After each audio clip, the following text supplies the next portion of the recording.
যে মশার সাথে আপনি ইয়ে করে রাগ করে মশারি পুড়ে ফেলছেন আর কি, বিষয়টা এমন হয়েছে। আরে ভাই আপনি দৃষ্টান্তমূলক শাস্তি দেন, কার বাপের ক্ষমতা আছে? বাঙালি কিন্তু ভিতুর জাতি, ভুলে যাবেন না। যদি দেখে যে একটারে লটকাই মারছেন, একটারে লটকাই শাস্তি দিছেন না, কাউর আর বললাম না আমি, তার পুরুষত্ব ভুলে যাবে সে, তার এই আবেগ অনুভূতি জাগবে না ধর্ষণ করার জন্য, নিজের বউর কাছে যাইতে ভয় পাবে। অর্ধেকটা তোমাদের পুরুষ, অর্ধেকটা আমাদের। আমরা যদি জেগে যাই না, কোন সরকার কোন উপদেষ্টা গদিতে বসে থাকতে পারবে না।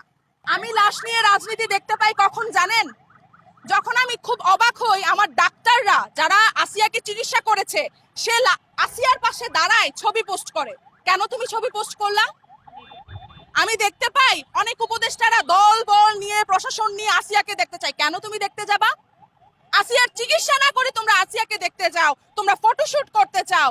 আমাদের কি বললেন, হাসান আব্দুল্লাহ যাচ্ছে, আমাদের আর্মিরা যাচ্ছে, অনেকেই ছবি পোস্ট করছে। কেন ভাই ছবি পোস্ট করছো? তোমরা কি নিজেদেরকে বীর পুরুষ মনে করছো? তোমরা কি মনে করছো মাগুরায় যাচ্ছি, কবর জিয়ারত করছি, দাফন করছি, আমরা বীর পুরুষ? তোমাদের লজ্জা হওয়া উচিত। তোমাদের ফেসবুকে এই মুখটা দেখাতে লজ্জা হওয়া উচিত। তোমাদের মিছিল মিটিং এর সামনের সারিতে দাঁড়াতে লজ্জা হওয়া উচিত যে আমি আসিয়াকে রক্ষা করতে পারি নাই, আসিয়ার দাফনের আগে দর্শককে হত্যা করতে পারি নাই, দর্শককে ফাঁসি দিতে পারি নাই, আমি আইন প্রতিষ্ঠিত করতে পারি নাই, আমি যাব না। তোমাদের চুরি পরা উচিত, তোমাদের ঘুমটা দেওয়া উচিত। আমাদের পর্দার দরকার নাই, তোমাদের পুরুষদের পর্দার দরকার। তোমরা যারা বড় বড় কথা বলো না, তাদেরকে কথা থেকে সরে আসা দরকার। মেয়েদের হাতে দিয়ে দাও, দেখবা বাংলাদেশ গড়ব। বাংলাদেশ আমার দেশ, বাংলাদেশ আমি গড়ব, গড়ে তোমাদেরকে উপহার দিব। প্রত্যেকে মনে করছো আমি বাংলাদেশ হাতে নিয়েছি, তোমরা আমাদের শিক্ষক, আমাদের ছাত্র, আমাদের কোমলমতি ছাত্রদেরকে উদ্দেশ্য করছো, তাদেরকে যেভাবেই হোক দেশ স্বাধীন করছো। তোমরা এখন আমাদেরকে স্কিপ করে দিছো। 8 বছরের মেয়েটা ক্লাস 3 এর শিক্ষার্থী, কিন্তু ক্লাস 3 এর শিক্ষার্থী না, আমাদেরকে তোমরা সাইড করে দিছো। তোমরা এখন দল গঠন করতেছো। আরে এটা কোন কথা? আমার যেই ভাইয়েরা আজকে রক্ত দিছে না, তারা কোথাও না কোথাও থেকে আফসোস করতেছে, এমন জানলে আমি আমার রক্ত দিতাম না।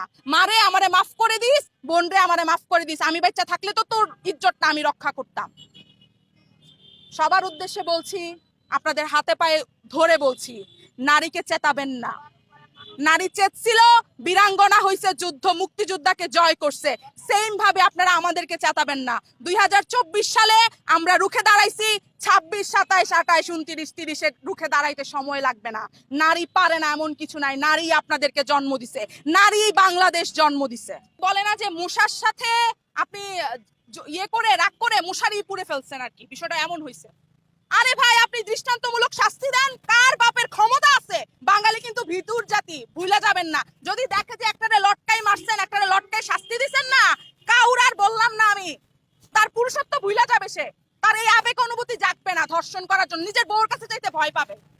বুঝছেন? দৃষ্টান্তমূলক শাস্তি দিয়ে দেখান। আপনারা কিসের বলেন এই এই সাইট অফ করে দিছি, ওইটা অফ করে দিছি, এই নিরাপত্তা দিছি, কিসের নিরাপত্তা দিলেন আপনারা? আপনারা যখন ক্ষমতায় আসছেন, যখন আপনারা আমাদেরকে বুঝাইয়া দেশটা নিলেন আপনাদের হাতে, আপনারা তখন বলছেন সোনার বাংলাদেশ গড়ে দিবেন, আপনারা দৃষ্টান্তমূলক বাংলাদেশ গড়বেন, দৃষ্টান্তমূলক শাস্তি দিবেন। কোথায়? আপনারা এখন দল গঠন করেন, আপনারা এখন ওই সংসদের সামনে পার্টি ঘোষণা করেন।